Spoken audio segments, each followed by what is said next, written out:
Hi, I'm Dr. George Yancey. Let's share some paradigms.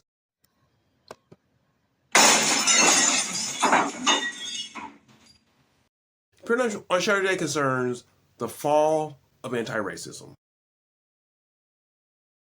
In 2020, anti-racism was everywhere, and I've gone over this in other videos, but just to briefly touch on it, with the murder of George Floyd and the rise of the protests, uh, that became the moment where anti-racism really came to the spotlight. It was a situation where society was trying to understand what happened. This murder we saw, how could it happen at 2020 when we've gone past all these racial things? All the racism that we thought was there and the mistreatment of people of color, that was not overblown. We saw it on TV. And thus, anti-racism had its moment. Anti-racism became the answer. And it's almost hard to believe it because it's only been 6 years. But everything was anti-racist. People were talking about let's be anti-racist, the most popular books, organizations were talking about becoming anti-racist, businesses were anti-racist. And here we are 6 years later, and it's almost become a cuss word. What happened? Let me give you, now, obviously when something like this happens, it's multifaceted. There's usually no one right reason why things like this happen. But I want to give you something to think about as to why anti-racism has fallen to where it is today. I think this fall is largely due to the misuse of the power that was given. And when you look at it correctly, it can be a tale of caution that applies not just to anti-racism, but applies to some of the things we're seeing today. So I'm not just talking about the past, even though it's only 6 years ago, it's not the deep past. I'm not just talking about the past to talk about the past. Talk about the past so we can learn today. So if you like this sort of conversation, please consider subscribing, liking this channel, liking this video. Please leave a comment.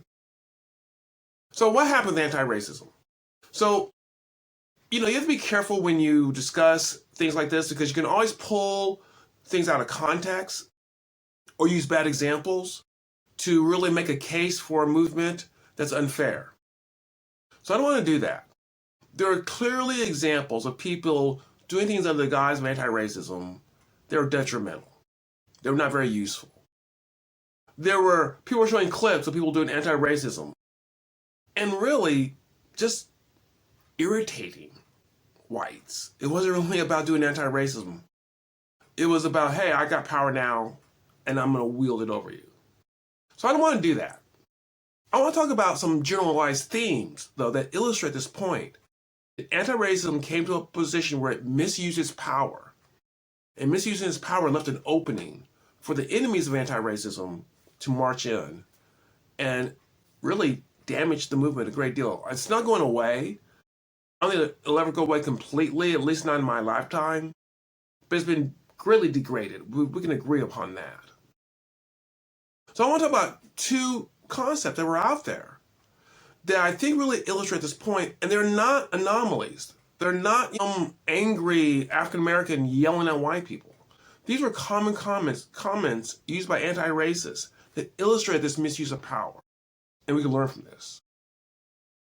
And the first was that when people came back with anti-racism saying things such as white lives matter, the knee-jerk reaction was to attack them and not to find a way to bring that somewhat into the fold. One thing that Black Lives Matter did not do is add a to. Black Lives Matter 2.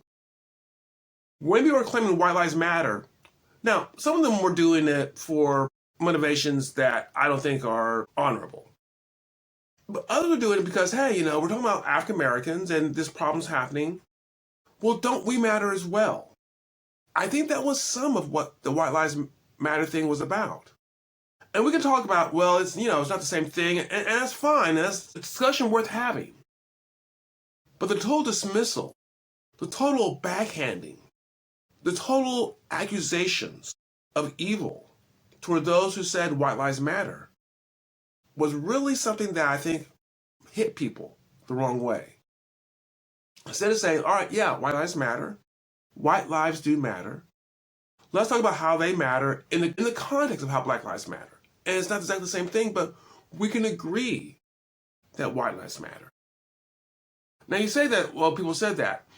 Not really. Some people did. Many people say we're really dismissive of the whole notion of white lives matter and made accusations rather than trying to hear what people are trying to say. It really was an attempt to shut out the voices of people who do not agree with things such as anti-racism and Black Lives Matter. Once again, this is not something that was just an anomaly. This was something that was pretty commonplace among those advocating for anti-racism. Another thing that was quite common was the phrase ending whiteness. Now, I've had people, and I want to emphasize, these people were not necessarily colorblind people who are saying racism did not exist. Black people say, what do you mean when you say ending whiteness? What if we said ending blackness? How would that make you feel? And me, yeah, I would have a problem with that. Ending blackness? What? You want to end me? So when you're talking about ending whiteness, why can't whites feel the same way? Now, once again, I know that we're not talking about genocide or anything like that. I'm not trying to make this into what it's not. But still, even if you're not talking about things like the genocide, you're talking about, white culture is bad, and white this is bad, and white that is bad. Is that the message you want to give? What does that message say? How are you pulling people on your side who are not already on your side? I think ending whiteness was kind of an attempt to shut down the conversation that whites wanted to have. Say, no, you're not allowed to have this conversation. We're going to end your abilities to have this sort of conversation. The reaction to that is what you would expect. Ending whiteness? No. I'm not going to be on your side. I'm going to fight against you. It was once again an opportunity to not use a phrase like that and to try to bring people into your fold who may not naturally, normally support you. And here's where I come to. The reason why anti-racism has been degraded is that it was never a movement that really reached out to people who may not have agreed with them 100%, but didn't disagree with them 100%. You had to agree all the way, or you cannot be an anti-racist. If you think I'm exaggerating, read the literature. You're not allowed to challenge in the tenets of anti-racism when you read the anti-racists themselves. If you want to read white fragility, if you want to read, me and white supremacy, if you want to read how to be an anti-racist, go ahead and read the literature and tell me I'm wrong about that. Anti-racism, unwillingness to bring in other voices, to create a larger coalition, has been its undoing.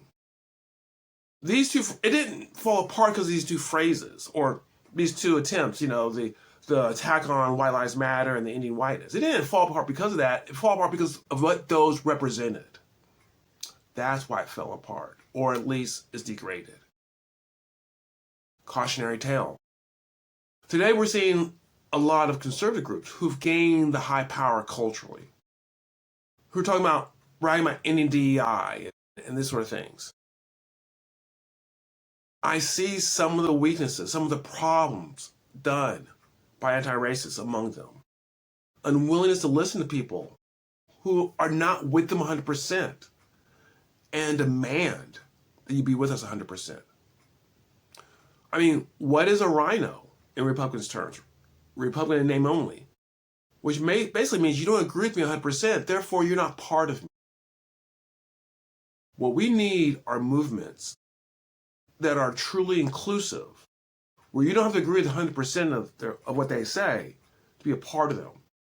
And we can work together in the disagreements to find the sort of compromises so that we can really increase the movements. Movements for whatever type of justice you want to talk about: economic justice, social justice, political justice, justice for the unborn.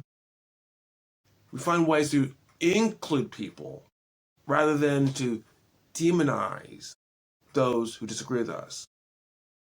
I believe anti-racism tries to demonize those who disagree I think a lot of the conservative movement today is trying to demonize those who disagree. Did not end well for anti-racism. Probably will not end well for this conservative moment in time, unless there's a change. I hope you enjoy this. And if you do, remember to give those likes. And absolutely, please come back. We can shatter some more paradigm.